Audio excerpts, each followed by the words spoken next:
Hey, welcome back.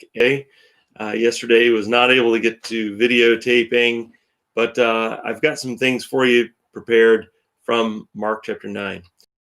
Some of you know that I enjoy going out hiking in the mountains and being outdoors, doing some camping, that sort of thing. I don't get to do it as much as I want to, perhaps, but some of the things that I've learned from wilderness trips in the past are that when it comes to bears, you have to be careful. And especially if you get into an area where the bears are having babies, the rule of thumb is don't get between a mama bear and her cubs, right? Don't mess with the babies.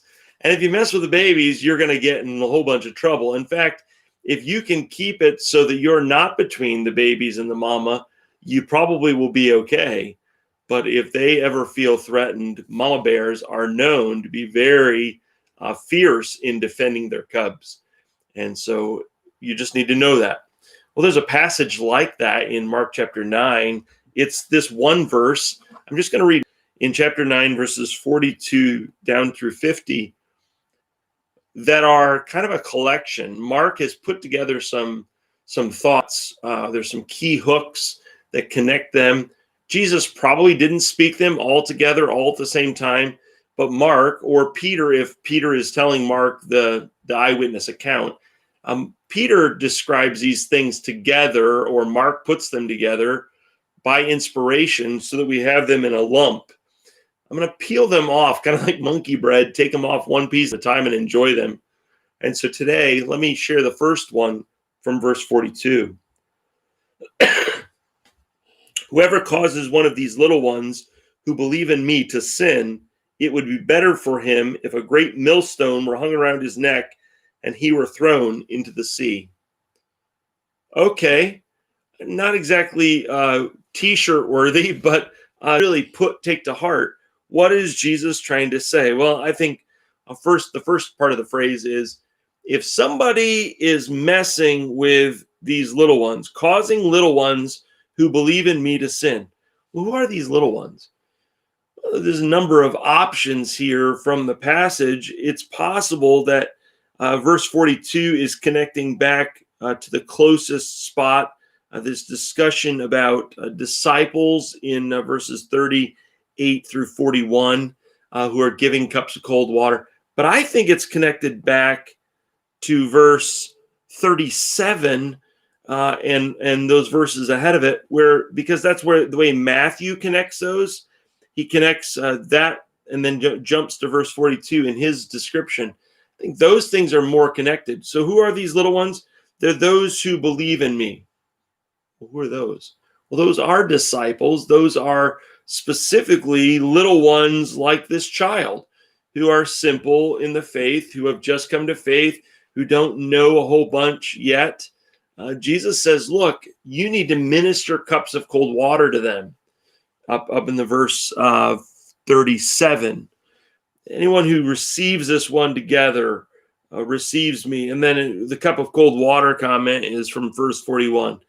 I think these are baby Christians he's talking about.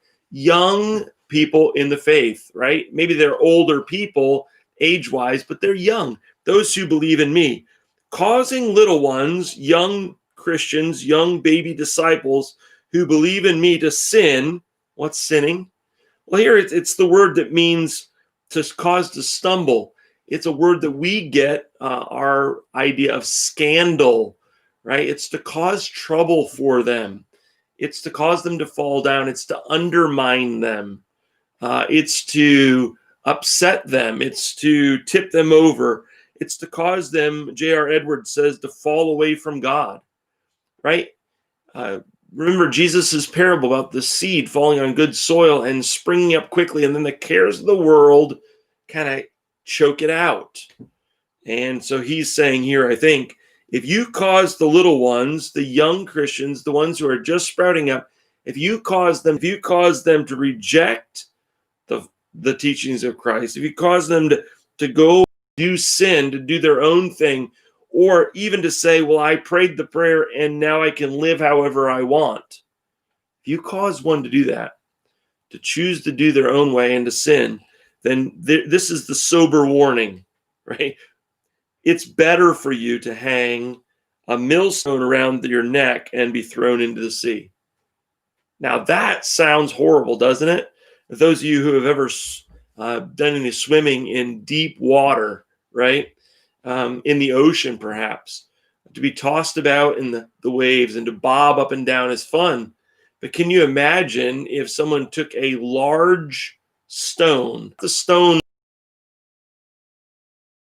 a monstrous man to be able to resist this stone, and to think about tying it around your neck, choking you like a necklace, throwing you into the sea and dragging you to the bottom. Your end is definitely you're going to drown. There's no way out. For us, we would say something like, it would be better for you to tie a big pickup truck around your neck and be thrown into the sea. Something that weighs a lot of weight that we would never be able to resist. There's a destruction there. It's a horrible death. It's irrevocable. You're not coming. It's hyperbole. And it's going to become clear that this is a collection of hyperboles, over exaggerations to make the point. But Jesus' little children that are coming to faith, he's serious about them.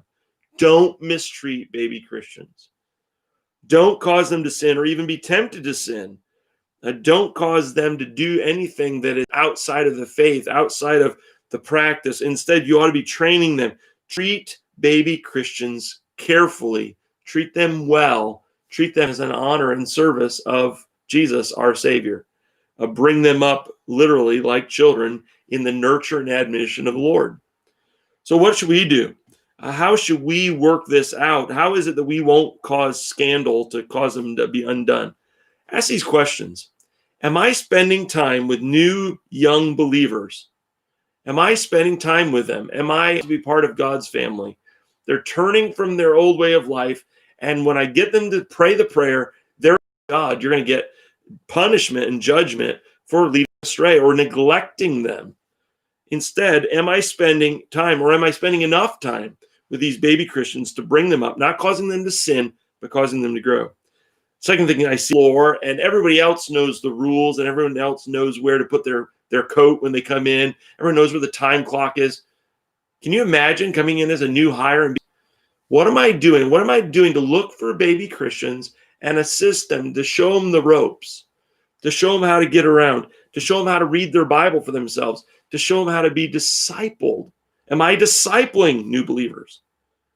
Third, where am I letting things be sloppy in my own life that may cause someone else to fall down or trip up? Am I leaving things lying around? Am I not taking care of things? Are they seeing things in me that may cause them to fall down? If they follow my example, are they going to be in trouble? Am I doing injury to someone else's faith or to my own faith? Am I not taking care of my own personal faith such that I'll be strong enough to pass that on to someone else? Don't be sloppy. Be disciplined. Be one who is keeping the stuff, your stuff of Christianity, your faith in order. And then the last thing is where am I making it a competition? And again, it may be difficult to see it from this verse today, but the verses we looked at just a few days ago, when we looked at how these disciples are wrangling for who's greatest, right? They're not at peace with each other. They're wrangling. They're making it a competition. So instead of supporting the new Christians, we begin to say, well, at least I'm better than the new Christian. Well, of course you are. You've been at it for a long time. You're supposed to be further along. But instead, if we make it a competition about who's better at this Christianity thing, and we're pitting ourselves against a baby Christian, that's not okay. So friends, will you take these things into mind? And first of all, share your faith with somebody so they may become a new believer. They may see your faith and glorify your Father who's in heaven. We want to help them grow in their faith. We want to be, again, taking note of these lists of things that we've talked about. You're an older believer, look around you than you, even age-wise, who hasn't been in church all their life, and help them to come along and develop. God says, don't stand in the way of them. Don't cause them to stumble. Don't abandon them. But